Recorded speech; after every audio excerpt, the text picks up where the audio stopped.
is a contract of loan.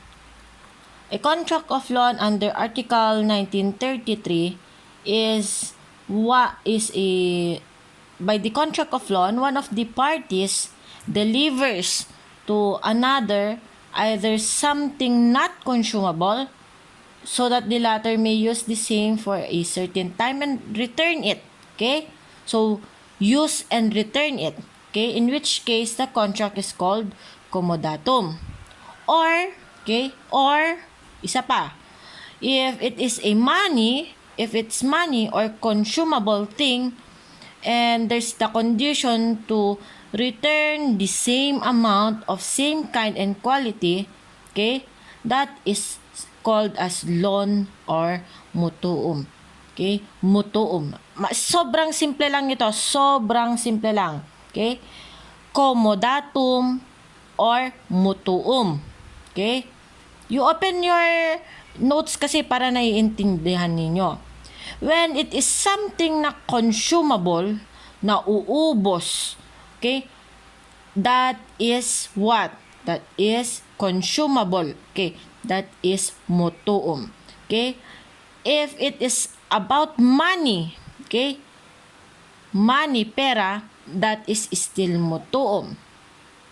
However, if it is not consumable, hindi nauubos, so ibalik mo siya as it is, that is comodatum. Okay? So, let's distinguish mutuum from comodatum. Okay? In mutuum, the debtor has the obligation to return to the creditor an equivalent amount of the subject matter. So mutuum, may ano ang obligasyon ng debtor? Okay? Ang debtor, ibabalik niya yung equivalent. Okay? Equivalent. So, of any kind, basta same ang equivalent niya. Sa comodatum naman, since it's not consumable, you must return as it is.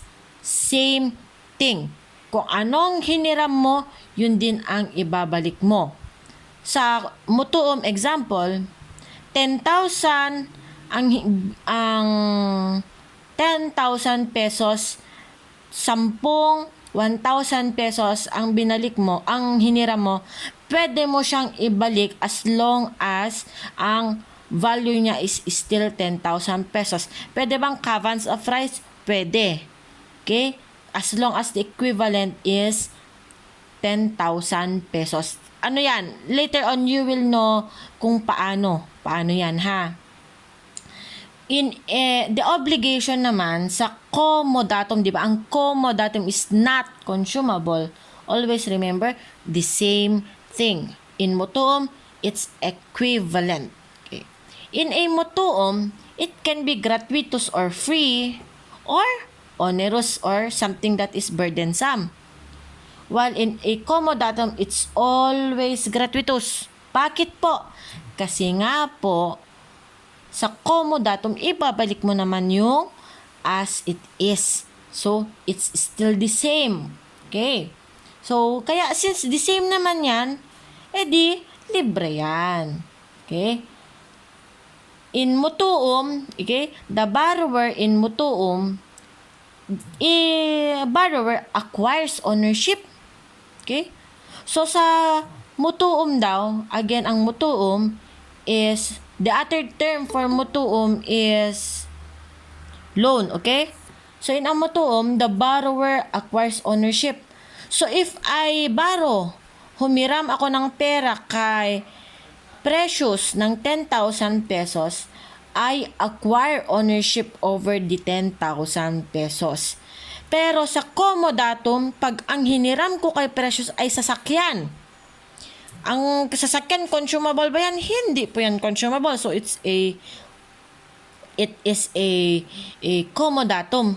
So kung ang sasakyan ang hiniram ko, dapat ibalik ko rin na sasakyan. Kung example, Honda CR-V na color red, ang plate number niya ay AB123 as it is, pati plate number, pati color, okay?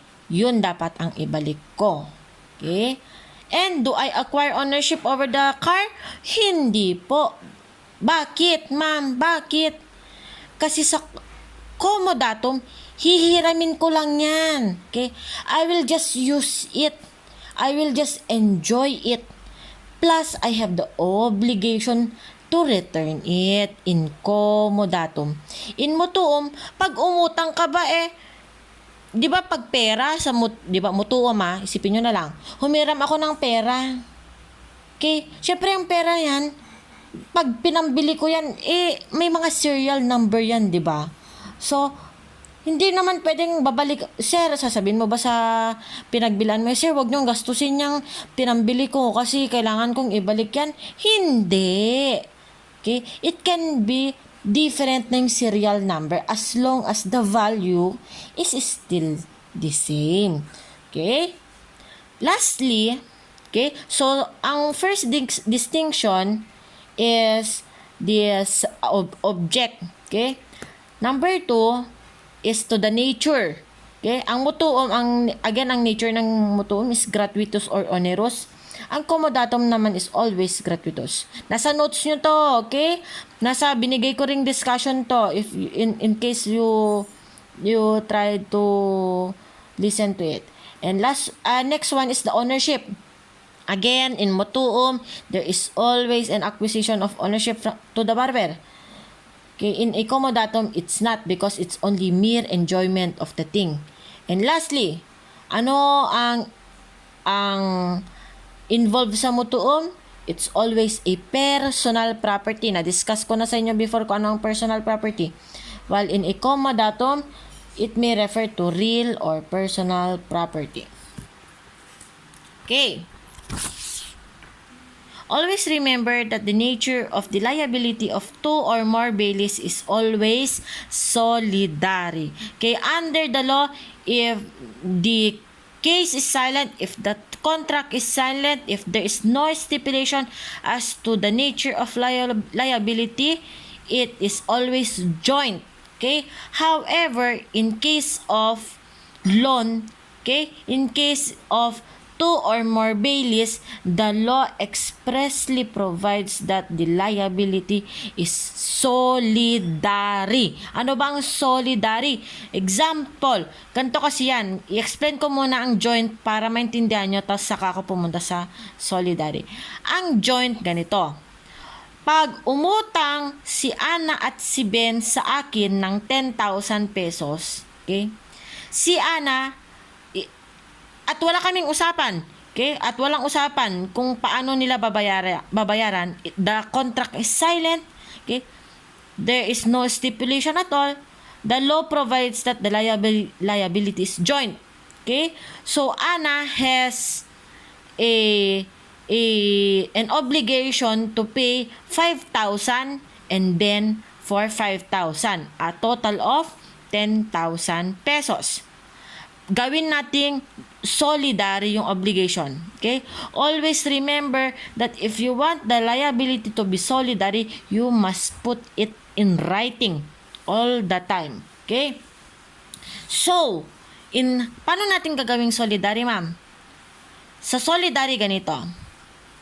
Kung 10,000 ang utang mo, 10,000 ang utang ni Ana at Ben, kahit sino sa kanila pwedeng magbayad. So, ganito yan. Si Ana, pag nagbayad ng 10,000 sa akin, wala na kaming usapan. Si Ana, pwedeng mag-go after kay Ben kasi siya ang nagbayad ng buong 10,000 pesos. From the word solid. Di ba pag solid, aswan lang? Ganon. Sa joint kasi, kung ilan ng utang, yun ang number of share. So, example, 20,000. Gawin natin, mas lakihan ko yung amount para mas maintindihan ninyo. 20,000 pesos. Joint liability. Isa lang ang nagpautang. Ako lang. So, pinautang ko si Ana, si Ben, si Chris, at saka si Dan ng 20,000 pesos. Joint liability. Paano? 5,000 kay Ana, 5,000 kay Ben, 5,000 kay Chris, at 5,000 kay Dan. Okay? Si Ana, nagbayad ng 5,000. I will just go after C to Ben, Chris, and Dan. Okay? Wala nang liability si Ana sa akin. Ganon ang joint liability. However, in a solidary liability, if si Ana, si Ben, si Chris at saka si Dan nagbayad lang ng 10,000 pesos sa akin at may utang pa silang 10,000 kasi nga 20,000 yung pinautang ko ngayon. The liability there is hindi tig to 2.5, hindi 2.5 ni Ana, 2.5 ni Ben, ni Chris at ni Dan, hindi ganon. Sa solidary, iisa lang ang may utang talaga at yun yung kabuuan nila. Ganon ang solidary. Solid. 1:1 lang. Sa joint, 1 debtor and as many as debtor. Okay? Ganon ang joint versus solidary obligation.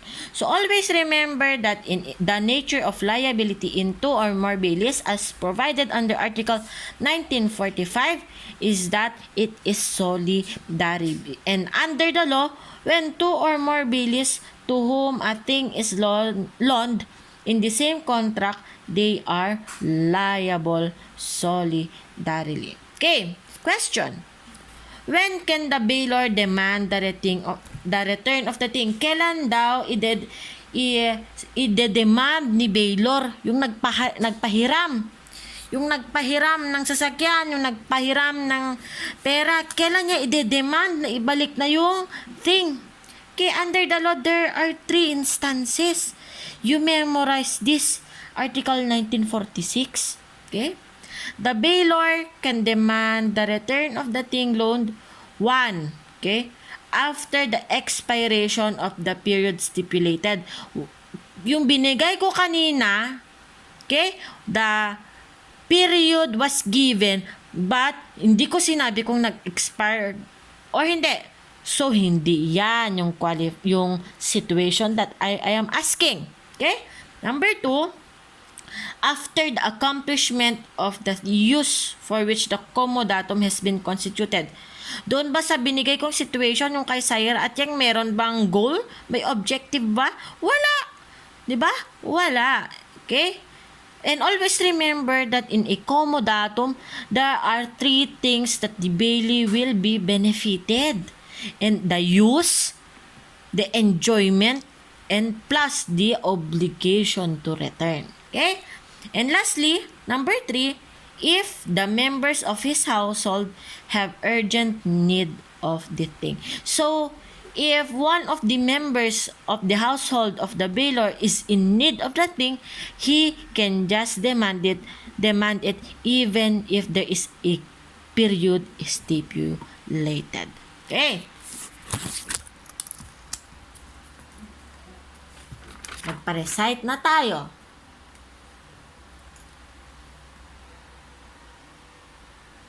Question 2. Pili tayo ng masarap ang pagkain. Okay? Yung mga masasarap ang pagkain. Gusto na nilang magpalit ng background. Walang palitan ng background.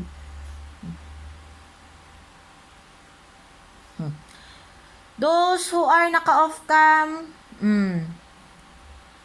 may naka-off ang cam sa akin. Okay. The person who will recite for my next question, Shelo Maribay, Kim Collado, Chester Alan, Emily, and Alvin Orotea. Na-appreciate ko naman yung pa-background din nyo. Pero syempre, pag-recite pa rin kayo. Tatawa ako. Okay. Question. Is the bailee, okay, yung humiram, is the bailee entitled to refund for extraordinary expenses for the preservation of the thing loaned? Okay? Yes or no? Doon sa question ko, di ba ang humiram, si Yeng? Si Yeng ba, entitled ba siya sa refund of extraordinary expenses for the preservation of the thing loaned? Okay? Yes or no? Yes or no muna, mamaya yung explanation. Shelo Maribay.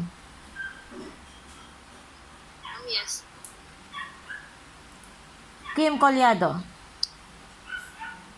Yes, ma'am. Chester. Is it the Baylor or the Bailey? Bailey. Uh, Bailey not Baylor. Bailey. no, ma'am. Emily. No po. Alvin. No po, ma'am. Natatawa ako sa inyo. Alam nyo kayo, nakakatawa talaga ang mga law students. Konting emphasis lang doon sa statement, nagpapalit kayo ng mga sagot. Alam nyo, maganda yan. Okay lang yan. Train ko na kayo para pumasok kayo ng law school. Marunong na kayong sumagot. Okay? Ito guys, always remember that if you answer, you go to the general rule. Okay? You go to the general rule. Di ba yung parang ginawa ko kanina? Wala naman ako sinabing expiration of period. Wala akong mga sinabi ganun. So, you stick with the general rule. All the time yan. If the case is silent, if you are in doubt, you go to the general rule. You go to the backbone. You go to the foundation of the law. Okay. What are extraordinary expenses? Okay. Kung nagpahiram ng sasakyan sa akin, ano ba yung mga extraordinary expenses sa isang sasakyan? Okay? Ano ba? But before that, paano natin classify ang extraordinary expenses? Is you should know what are the ordinary expenses. Okay? In a example, in a car, the ordinary expenses in a car is oil, yung gasoline, kasi those are the necessary para tumakbo yung sasakyan. Bakit? Gusto nyo bang naka-display ang sasakyan? Of course, that's not the use of a car. The normal use of a car. The normal use of a car is the travel from one place to another, transportation, yan. So, what are the extraordinary, extraordinary expenses of a ting loan? In our case, is car. Example, nagasgasan, due to a fortuitous event. So, pina-repaint niya. Ano pa ba? Napundi yung ilaw. Ang ilaw naman ng sasakyan, tatakbo pa rin naman yan kahit napunding ilaw. So, he changed the light. Mga ganon. Ano pa bang pwede? Yung gulong. Napansin niyang, ay, hindi bagay doon sa sasakyan yung gulong na in-install. So, pinalitan niya. Extraordinary. Pwede pa naman yung sasakyan, yung gulong, kahit, hindi pa naman apparent yung pagiging wear and tear yung gulong. Those that are not ordinary, they are considered to be extraordinary. So, under the law, if, wait lang. The bailee, is entitled to refund of extraordinary expenses for the preservation of the ting loan, provided that the bailee brings the same to the attention. Sulat nyo yan, Article 1949. Brings attention or knowledge of the bailor before incurring them, except if they are so urgent that the reply to the notification cannot be awaited without danger. Is that the absolute rule or the general rule? That is considered to be the general rule because it is explicitly provided by the law. Always remember na nagiging exemption to the rule lang siya kung hindi siya nakalagay doon sa situation. Nangyayari lang ang exception if nakalagay sa law na except if, o kaya naman by jurisprudence. So, my next question, Mama, anong tamang sagot? Anong tamang sagot? The answer there is yes. The answer there is yes. Question to the 5 persons. Is the rule cited under Article 1945, Is the rule cited above that the bailee is entitled to refund absolute? Okay? Is that rule absolute na entitled si bailee sa refund? Shelo Maribay. No po, ma'am. No. How about Kim Collado? Yes, ma'am. How about Alan, Chester Alan? No, ma'am. How about Emily? Yes. How about Orotea? Alvin Orotea? No po, ma'am. No. Okay. There are two no's and there are three no's and there are two yes. Okay, but before that, someone got a perfect score if the reasoning is correct. So, but before that, balik rin naman natin. Simulan natin kay Alvin Orotea. Alvin Orotea, why is the rule not absolute? Okay?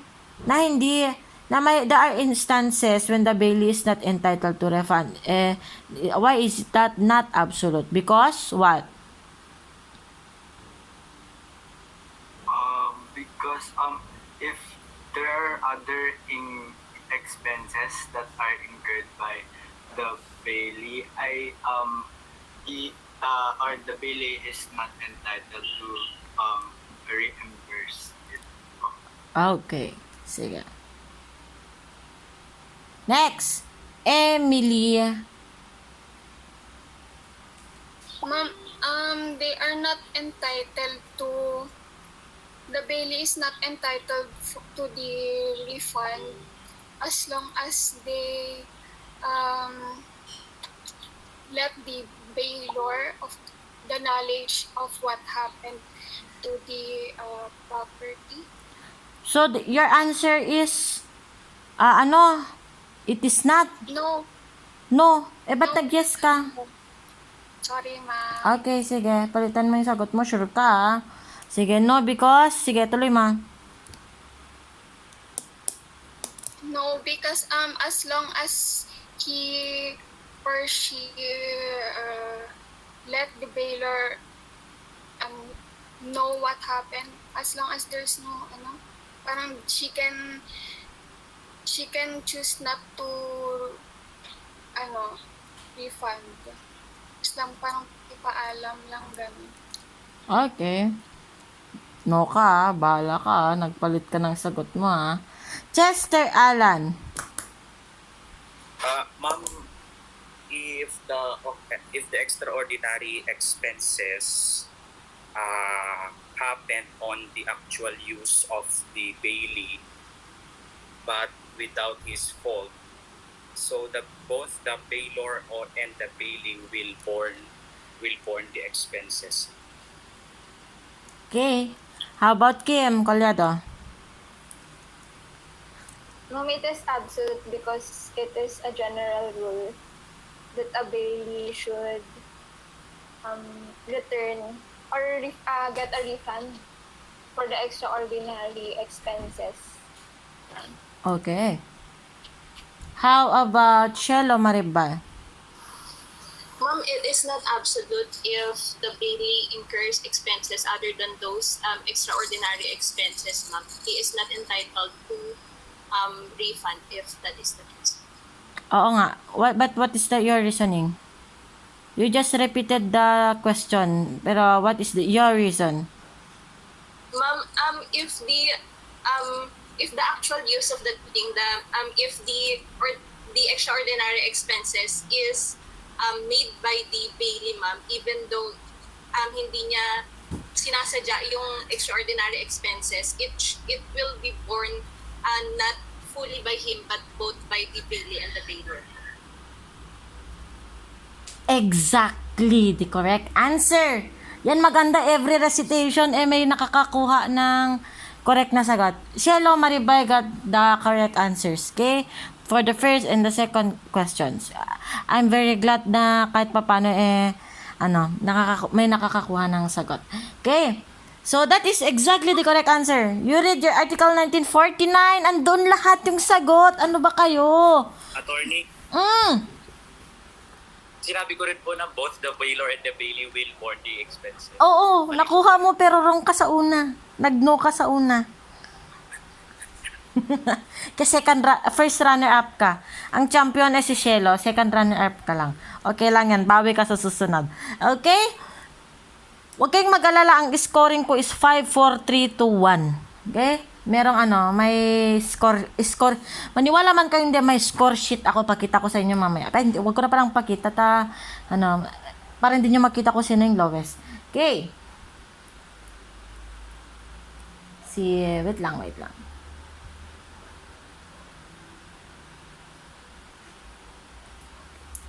Next to recite.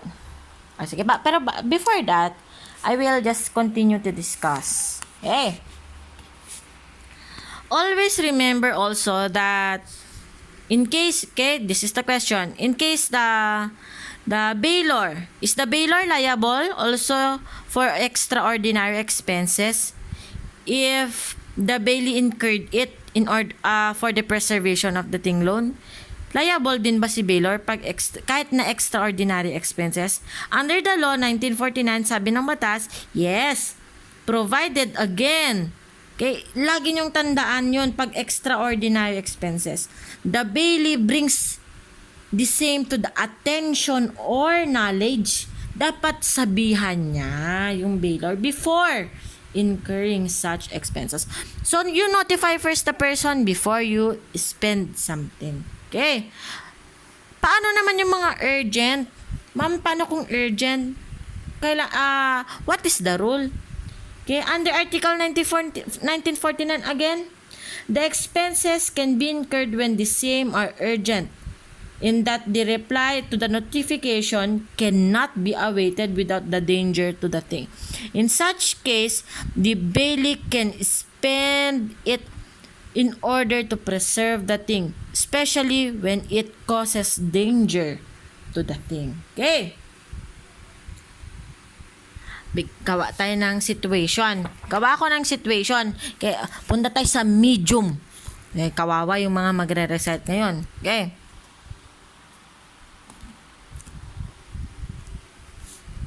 Punta tayo sa medium. Yung mga yung mga natapos na, pwede kayong umulit. Okay? Kasi wala naman ako sinabing hindi pwedeng umulit. Question. Ganap ako ng magandang question ko dito sa mga notes ko. Alam nyo bang nagbabasa din ako? Kaya magbasa kayo.